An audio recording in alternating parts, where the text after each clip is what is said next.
Marion Maréchal Le Pen est notre invitée ce matin. Bonjour. Bonjour. Merci d'être avec nous. On va commencer avec Jérôme Kerviel. Oui. Oui, très médiatisé tout au long du week-end.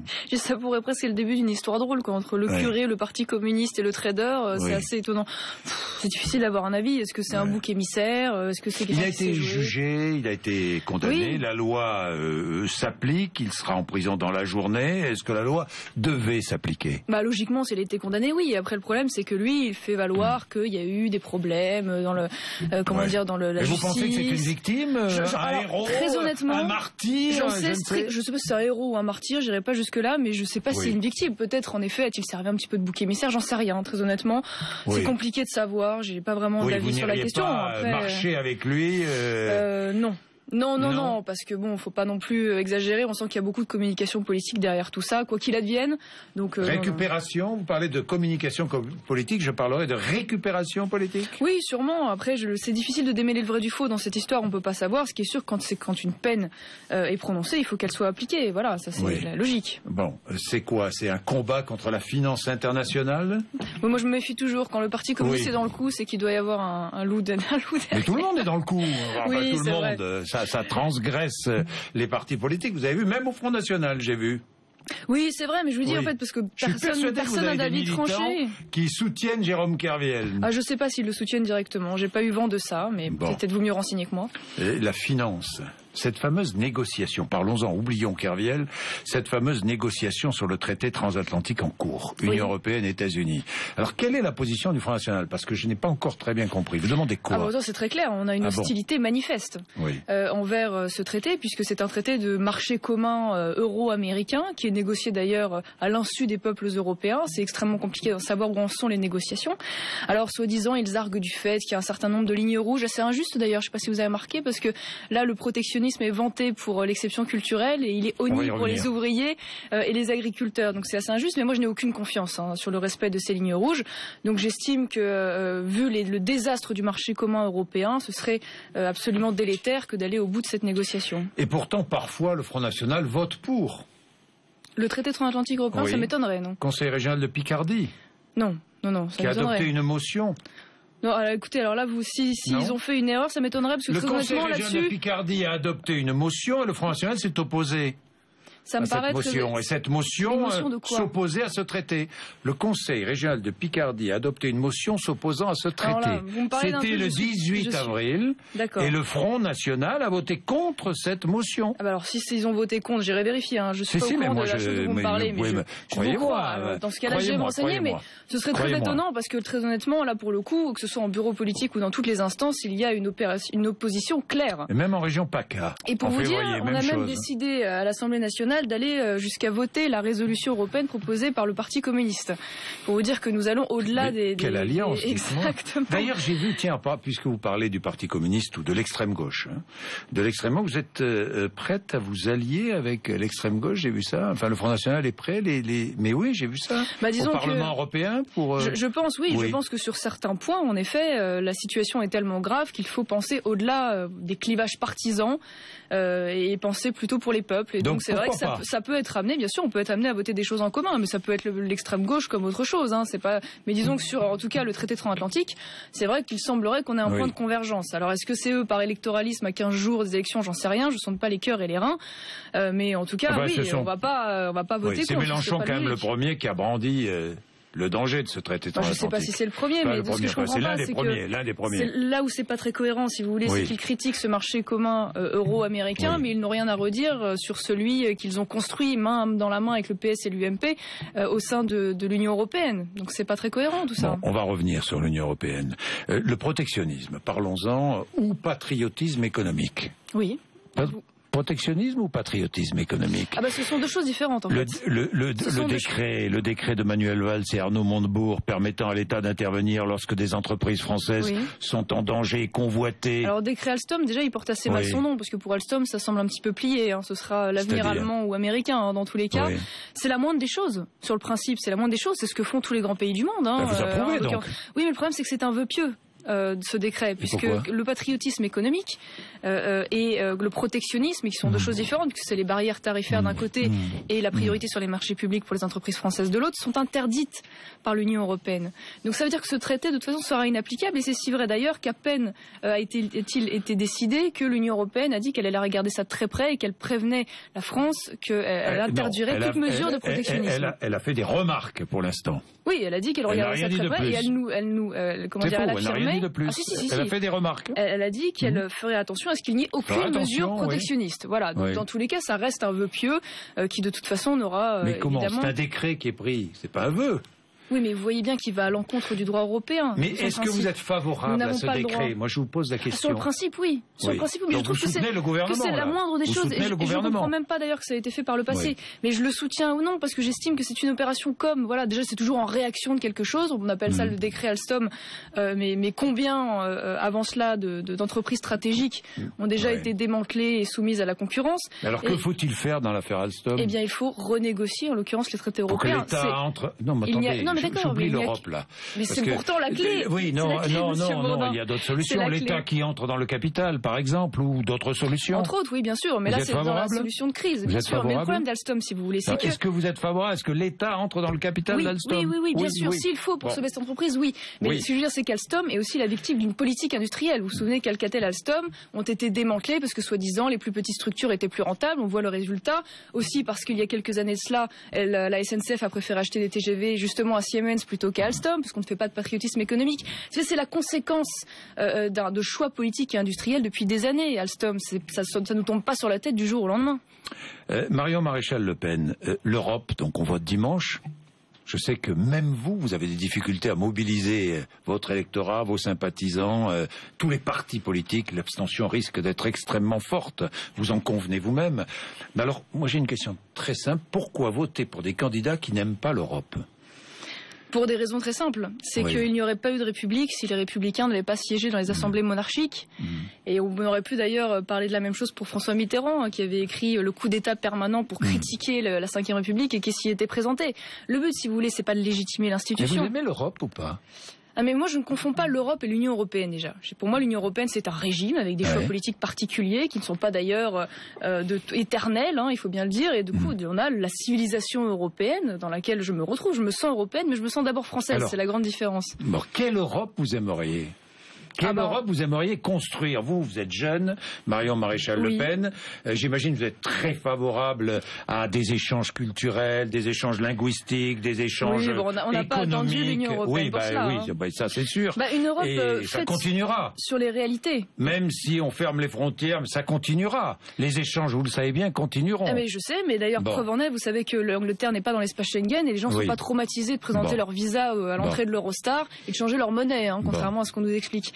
Donc moi je suis sur une Europe basée sur des réalités, à savoir des peuples et des nations, parce qu'il n'y a pas de peuple européen, il n'y a pas de nation européenne, et j'estime que celle-ci est un échec. Voilà, tout le dit. Alors c'est quoi, c'est l'Europe ? Ce serait quoi ? Quelle est l'idée de l'Europe que vous faites ? C'est celle d'une coopération. On a une coopération avec l'Allemagne, avec les Pays-Bas, avec l'Italie, comme on peut avoir une coopération avec le Brésil, avec le Mexique. Interétatique, absolument. C'est l'Europe d'Airbus. C'est l'Europe d'Airbus. C'est l'Europe qui marche d'ailleurs. Mondialisation, qui marche. C'est une Europe souveraine. C'est une mondialisation qui marche. Voilà, c'est une Europe souveraine dans laquelle les États font des accords bilatéraux selon leurs intérêts et ne sont pas noyés dans un espèce de marché, puisque le drame de l'Union européenne... C'est une mondialisation qui marche. Ce sont des échanges économiques. Vous êtes toujours contre la mondialisation. Ce sont des échanges économiques. Moi je veux bien, mais... Monsieur, très honnêtement, qu'est-ce qu'il y a, je crois... Je ne suis pas encore promu maréchal, mais bon, peut-être un jour, je ne sais pas. En l'occurrence, il faut savoir que la France, c'est la 5e puissance mondiale du monde. C'est le deuxième réseau diplomatique. Toujours le deuxième réseau diplomatique derrière les États-Unis. Dites-moi, mais la France se porte pas si mal si c'est toujours la 5e puissance. Justement, on y vient. C'est 220 000 personnes qui parlent le français dans le monde, 700 millions selon les estimations en 2050. C'est la deuxième zone économique maritime. C'est-à-dire que s'il y a bien un pays dans le monde qui est armé pour lutter contre les défis de la mondialisation, c'est bien nous.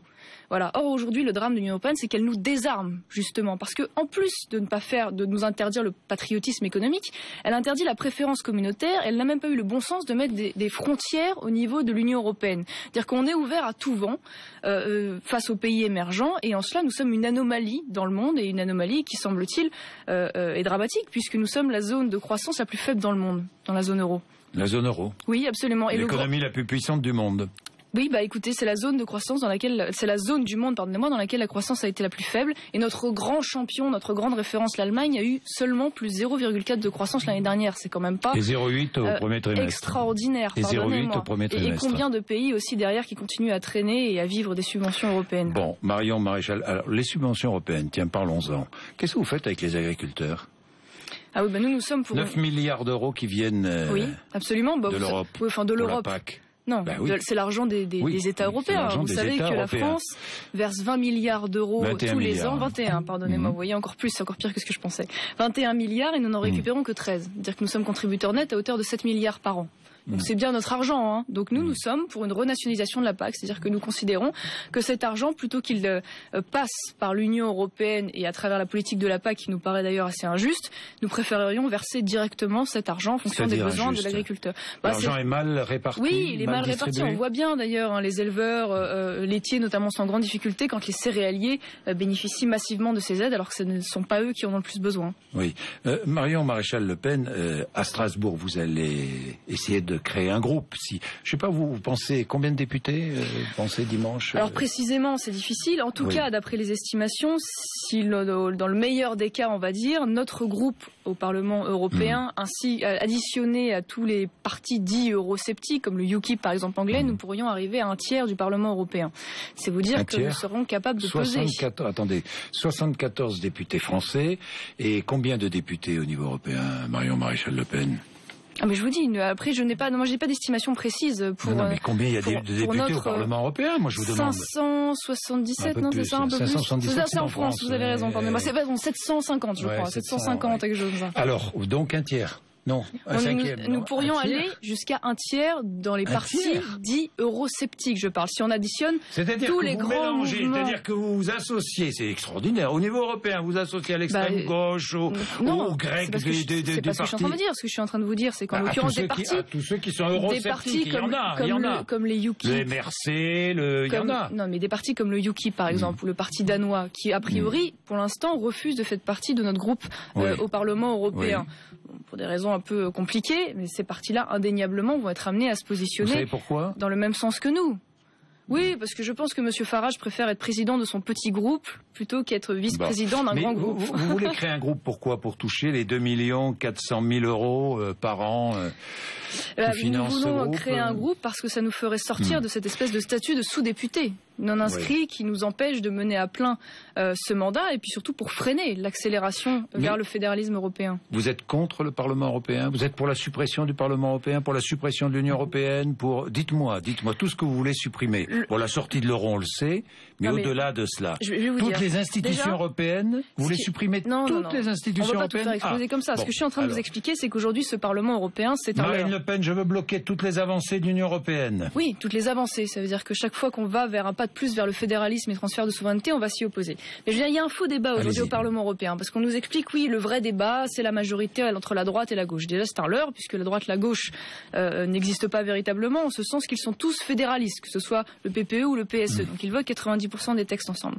Ensuite, il faut bien avoir conscience que ce contre quoi on se bat au sein de l'Union européenne, c'est-à-dire la doctrine ultralibérale et la liberté de circulation des biens, des capitaux, des marchandises, sont sanctuarisés dans les traités. Ils sont sanctuarisés dans les traités. Ça veut dire que c'est pas le Parlement européen qui a les moyens de sortir justement de cette doctrine. Il faut renégocier les traités. Donc dire oui, le véritable enjeu, c'est de changer le président de la Commission européenne, c'est de changer une majorité droite-gauche, c'est un mensonge. Voilà. Donc ce que nous expliquons aux Français, c'est qu'on ne conteste pas un système en restant chez soi. Et que l'abstention, c'est pas la solution, ça leur sert simplement à un blanc-seing pour continuer leur politique. Donc l'intérêt d'avoir un groupe important au Parlement européen, c'est de freiner ces avancées, c'est de contrôler ce qui s'y passe et d'informer la population. Oui, la politique d'immigration qui reste compétence des États, hein. Vous le savez bien, oui, enfin, donc, plus ou moins, parce qu'on parlait beaucoup d'immigration à cause de l'Europe, nous sommes envahis, mais... C'est assez faux, vous savez, parce que beaucoup du droit sur l'immigration, en l'occurrence, sont faits par la jurisprudence de la CJUE.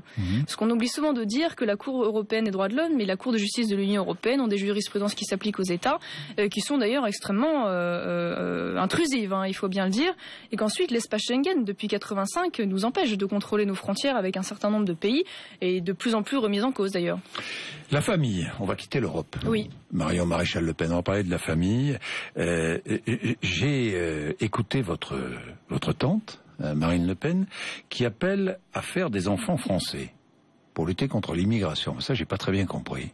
J'ai pas vu cette phrase. Vous n'avez pas vu? C'était à Lens, je crois, en meeting. C'était samedi. Oui, je crois très simplement qu'elle a une mesure de bon sens. Ça veut dire quoi, faire des enfants français? C'est-à-dire faire des enfants qui sont élevés dans la culture française, qui aiment cette nation et cette patrie. Des enfants de race blanche, rassurez-nous. Non, absolument pas. Non, absolument pas. C'est simplement, si vous voulez, faire des générations qui sont les récepteurs, les héritiers de cette belle culture qui est la nôtre et qui vont pouvoir à leur tour la transférer pour l'avenir. Les Français ont envie de ça? Je crois malheureusement que de moins en moins de Français. Plus d'enfants français. Au vu de les la Français façon, font des enfants français. Je pense qu'au vu de, si vous voulez, la nationalité. J'ai pas très bien compris. Ça n'est pas qu'un bout de papier. Non, mais ça, on est d'accord. C'est aussi une nationalité de cœur, c'est aussi de l'affect. Et je crois qu'aujourd'hui, malheureusement, au vu de la politique qui est menée et de la façon dont la nationalité est bradée, c'est vrai que beaucoup de gens ont la nationalité française, mais ne se sentent pas français et transmettent encore moins cette culture à leurs enfants, puisque eux-mêmes ne sont pas assimilés. C'est un phénomène que l'on constate de plus en plus, pardonnez-moi.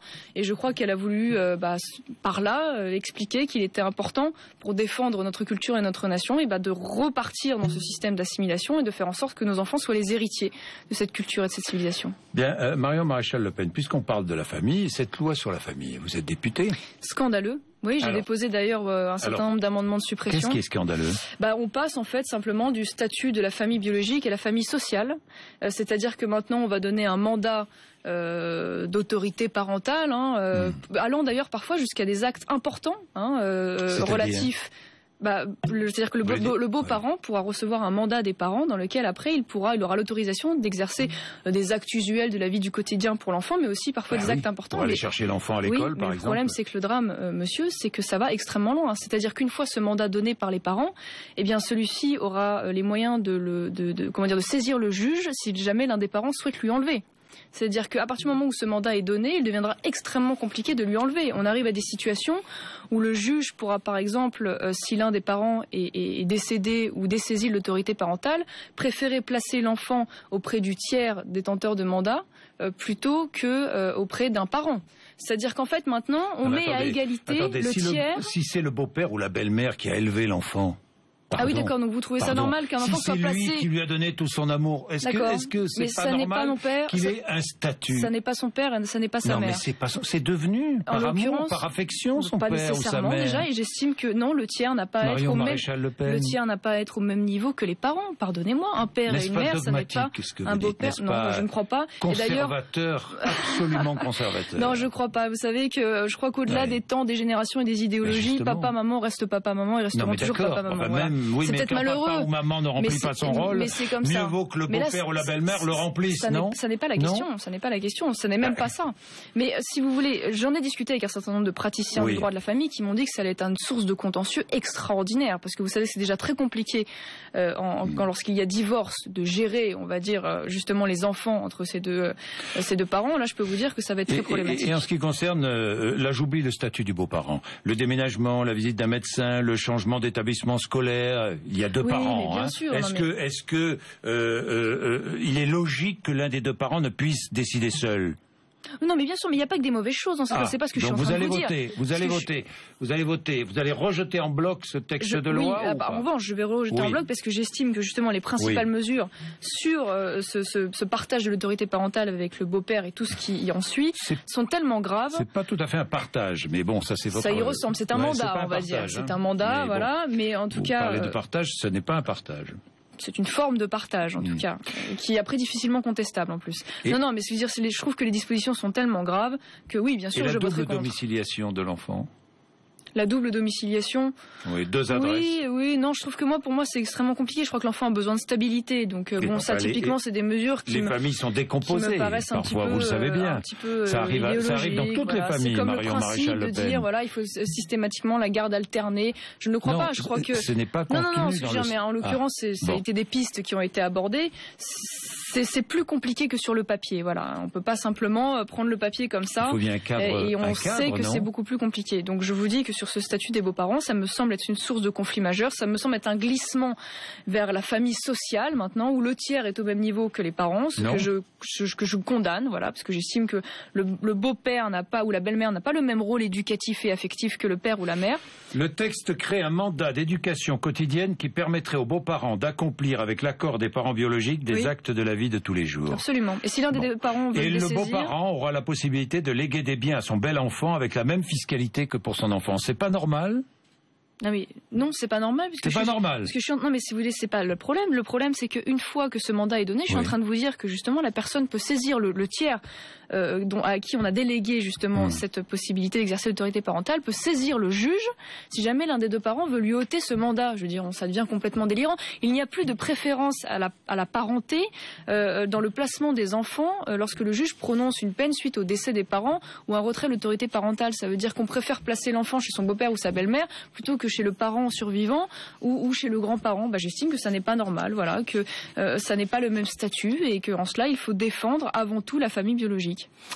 8h56, Marion Maréchal Le Pen était notre invitée. Merci. Merci.